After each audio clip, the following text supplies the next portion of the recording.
बिस्मिल्लाहिर्रहमानिर्रहीम। अस्सलाम वालेकुम। कैसे हैं आप सब लोग? उम्मीद है ठीक ठाक होंगे, खैरियत से होंगे और अपनी लाइफ बहुत अच्छे से गुजार रहे होंगे इंशाल्लाह। अल्हम्दुलिल्लाह जी, हम भी ठीक ठाक हैं। और आज बड़ा ज़बरदस्त टॉपिक है जिस पे मैं बात करने वाली हूँ। और ये स्पेसिफ़िक फैमिली के लिए, स्पेसिफ़िक लोगों के लिए मैं बात नहीं कर रही, ये एक जनरल बात है कि यूके में आपके माहाना कितने खर्चे हैं। और ये ना तो स्टूडेंट्स की बात है ना उनकी बात है जो सिंगल अब्रॉड से या पाकिस्तान से आ रहे हैं। ये फैमिली ऑफ 3 या फैमिली ऑफ 4 जो हैं उनके लिए बात है। अगर आप अब्रॉड से आ रहे हैं या फिर आप पाकिस्तान से आ रहे हैं या किसी और कंट्री से यहाँ पर मूव हो रहे हैं, तो आपके लिए ये बातें जानना बहुत ज़रूरी है कि यूके में आपको हर ये फैमिली के खर्चे हैं। इसके अलावा जो आप अगर ज़्यादा इन खर्चों को बढ़ाएँ या अपनी फैसिलिटीज़ ज़्यादा करें तो फिर तो ज़ाहिर सी बात है कि आपका ज़्यादा ही खर्चा होगा। लेकिन ये जो एक नॉर्मल मैं बात कर रही हूँ सब फैमिलीज़ की कि आपके पास इतना बजट होना चाहिए, अप्रॉक्स इतनी अमाउंट आपके पास होनी चाहिए, तभी आप यहाँ पर आकर सर्वाइव कर सकते हैं। तो सबसे पहले जी बात कर लेते हैं अकोमोडेशन की। मतलब आप जब कहीं से भी यहाँ पर आते हैं तो आपको घर चाहिए होता है। और ऑब्वियसली आप जब यहाँ पर आएंगे तो आते साथ अपना घर तो ख़रीदने से है, आपको रेंट पे घर लेना पड़ेगा। तो जो रेंट का घर होता है उसमें आपकी सैलरी का काफ़ी हिस्सा जो है ना वो आपके रेंट पर चला जाता है। अच्छा, अब सवाल आता है कि आपको कितना रेंट देना होगा। तो ये डिपेंड करता है कि आपका घर कितना है, उसका साइज़ कितना है, वो कितना साफ़ सुथरा है, एरिया कौन सा है, कितनी शॉप्स उसके नज़दीक हैं, कितने स्कूल्स एसोसिएटेड हैं, मतलब सहूलतें कितनी हैं उस घर के आसपास। अगर आप एक ऐसे एरिया पर मूव हो रहे हैं जहाँ पर स्कूल्स भी करीब नहीं हैं, जहाँ पर शॉप्स भी ज़्यादा आप जल्दी नहीं पहुँच सकते वहाँ पर, तो उसका किराया ऑब्वियसली कम होगा। लेकिन अगर आपका घर किसी ऐसी जगह पर है जहाँ पर स्टोर्स भी अवेलेबल हैं, स्कूल्स भी पास पास हैं, शॉप्स भी हैं और टाउन सेंटर्स वगैरह भी पास पास हैं, तो आपका किराया जो है वो ज़्यादा होगा। और अगर आप अब्रॉड से आ रहे हैं तो आप मैक्सिमम और मिनिमम किराया जो है 400 से 800, 900 और 1000 तक भी किराया जा रहा है। और ये लंदन की बात नहीं हो रही, लंदन में तो बहुत ज़्यादा किराए हैं, वहाँ पर हर चीज़ एक्सपेंसिव है। अगर फ्यूल या डीजल की बात की जाए तो वो भी एक्सपेंसिव है। सो मैं सिर्फ जो दूसरे सिटीज़ हैं इंग्लैंड के उनकी बात कर रही हूँ। तो आप अपने जहन में अप्रोक्स जो आपका रेंट है ना वो 50-100 कम करके हर सिटी में इतना ही होगा। तो नेक्स्ट बात करते हैं जी काउंसिल टैक्स की। काउंसिल टैक्स क्या है?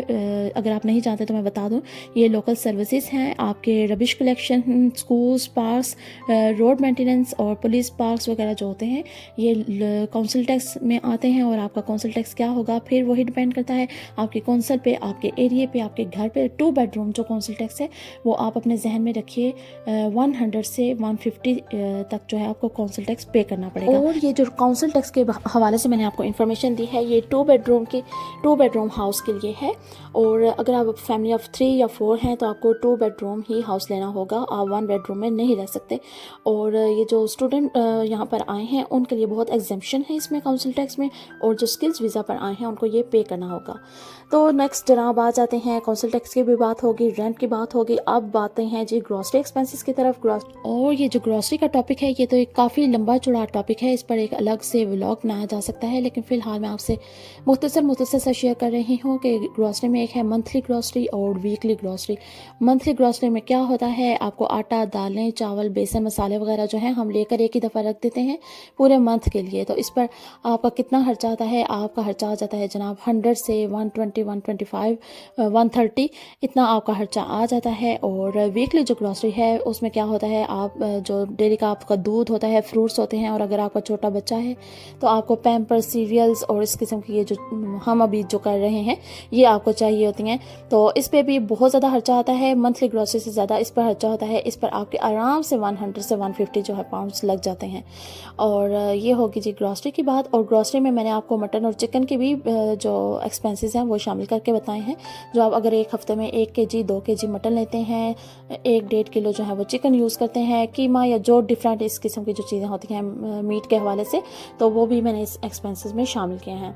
तो अब आ जाते हैं यूटिलिटी बिल्स की तरफ। यूटिलिटी बिल्स में है जी आपका water bill, gas bill, electricity bill. तो जनाब ये भी आपके हाउस पे डिपेंड करता है, आपके हाउस का साइज़ कितना है, आपका हाउस डिटैच्ड है, सेमी डिटैच्ड है, या आप किसी फ्लैट में रह रहे हैं।